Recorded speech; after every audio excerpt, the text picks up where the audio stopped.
Diplomasia yetu kimataifa imekuwa sana. Yes. Imeimarika sana.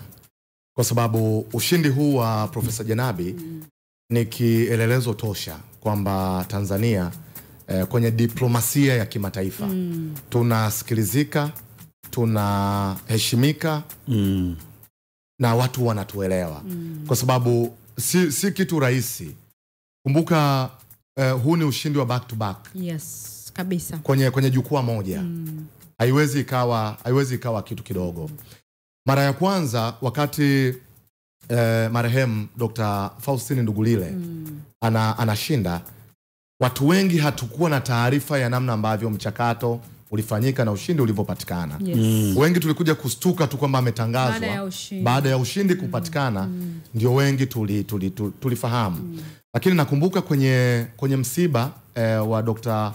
Faustin nilimsikiliza aliyekuwa waziri wetu wa mambo ya nje na ushirikiano wa kimataifa aliyepita, Mheshimiwa Januari Makamba. Ndio.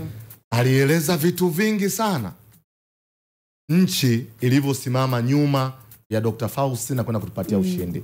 Nakumbuka alieleza mpaka Mheshimiwa Rais alitoa ndege na vitu vingi sana vilifanyika yani. Umeelewa? Hatukuwa tunajua. Lakini nyuma kulikuwa kuna nguvu kubwa sana ya nchi ambayo ilikuwa imewekwa nyuma ya Dr. Faustin na tukaweza kufanikiwa. Hapa kwa Profesa Janabi imekuwa rahisi kwa sababu tayari tulikuwa tumeshakuwa na uelewa. Kwa hiyo ndio maana tumeona mchakato unavyofanyika. Sio ushindi wa mtu, ni ushindi wa nchi. Kwa sababu mtu wa kwanza kabisa kumuendoze ni namba 1 kwenye nchi. Mkuu wa nchi Dr. Samia Suluhu Hassan ndo alimuendoze Profesa Janabi. Kwa hiyo utaona namna ambavyo nchi yetu inaheshimika. Kwa sababu tungeweza kukosa yani. Lakini mara 2 mfululizo tumekwenda kwenye jukwaa moja na kuweza kushinda.